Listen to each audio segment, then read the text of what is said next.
إن الحمد لله نحمده ونستعينه ونستغفر ونعوذ بالله من شرور أنفسنا ومن سيئات أعمالنا من يهده الله فلا مضل له ومن يضلل فلا هادي له وأشهد أن لا إله إلا الله وحده لا شريك له وأشهد أن محمدا عبده ورسوله.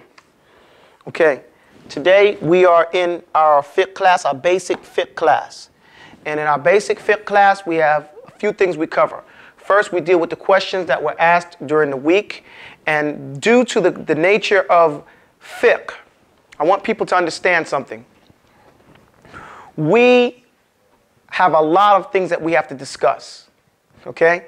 I'm not trying to prolong the issue, but I want people to understand that these discussions precede learning, just going through the issues one by one. Why? Because we have a lot of mixed up understandings about the role of fiqh.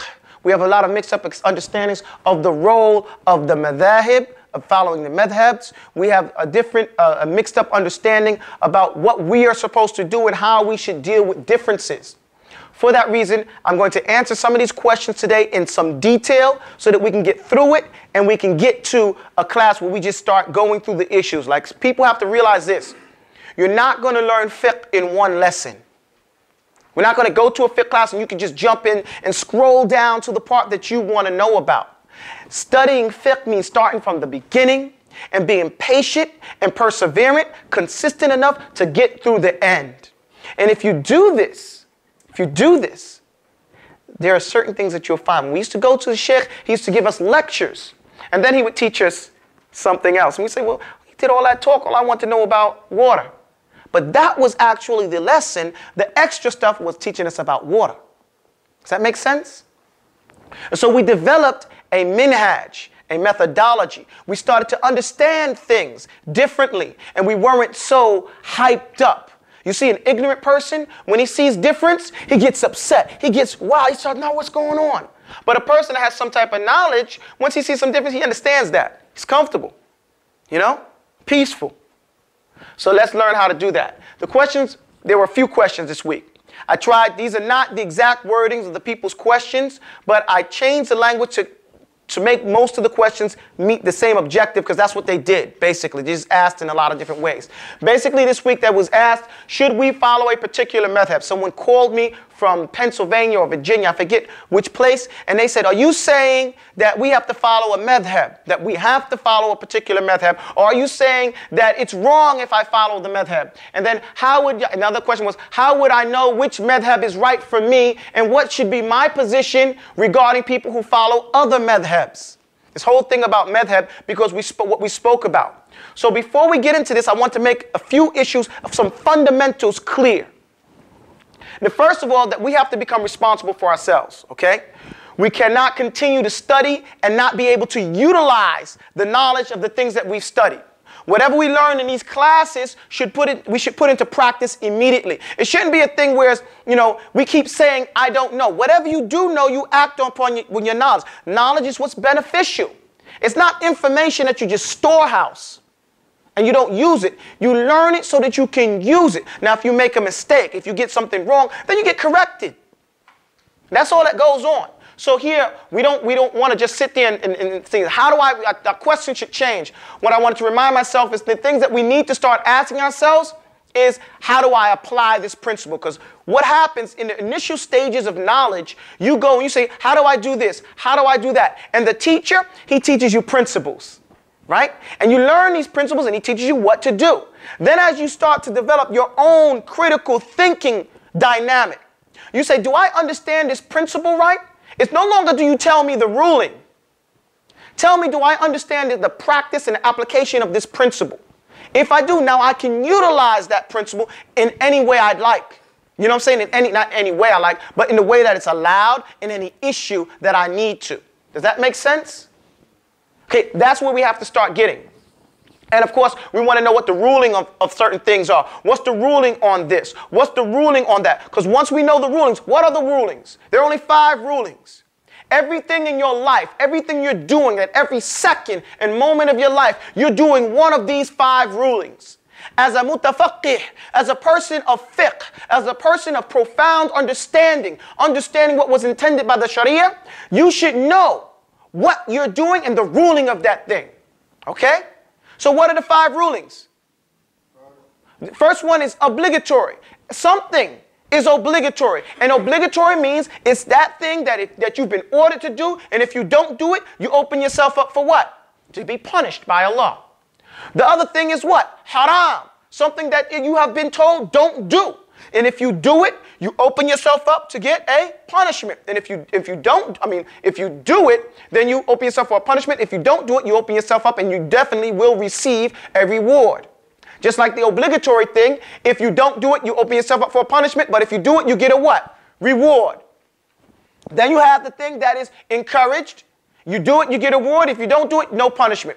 And those things that is makruh, if you do it, you don't get a punishment. But if you don't do it, you get a reward. And that thing that is mubah, that is just permissible, you don't necessarily get a reward or a punishment for it in general. But based on your niyyah with that action, you get a reward or punishment.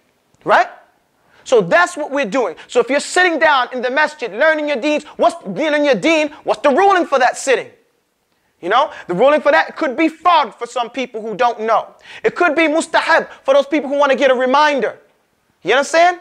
It could be makruh if the person or that was unencouraged, if it's for somebody who should be doing something more important.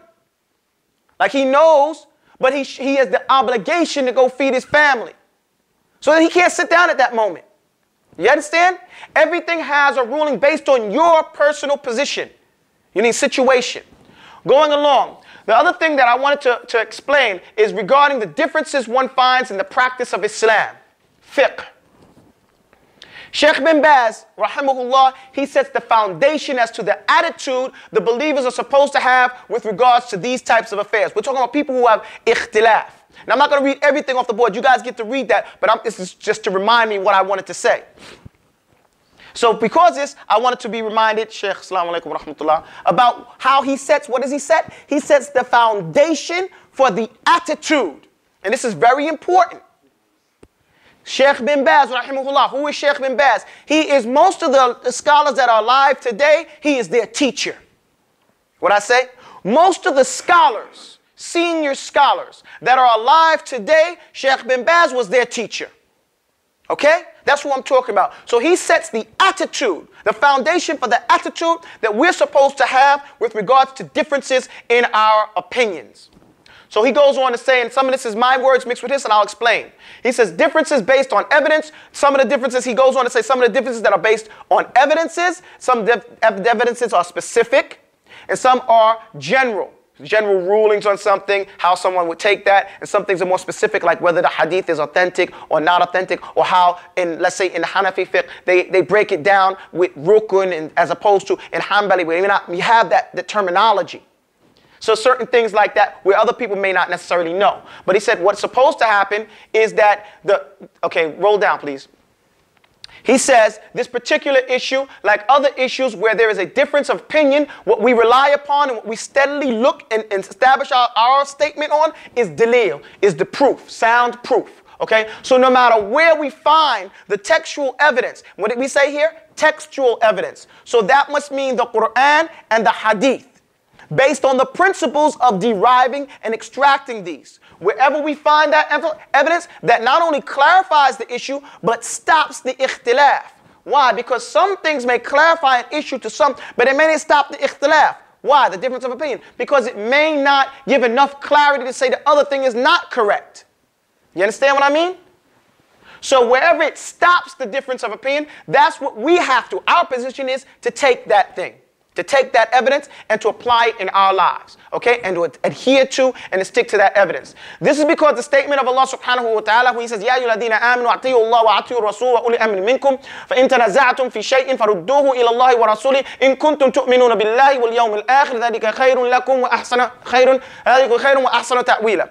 Allah subhanahu wa ta'ala says, O you who believe, obey Allah and obey His messenger and those who are appointed upon you in authority. Okay? Different from those leaders, those who have authority over you. And if you argue, and if you differ, and if there's some pulling back and forth in anything, فَرُدُّوهُ, then you have to return that issue to Allah and His Messenger if there's a condition here. If it is that you really do believe in Allah and you believe in the last day. That's what's best for you, and that's the best way to make the ta'wil, which is the origin, to find the real meaning behind that issue.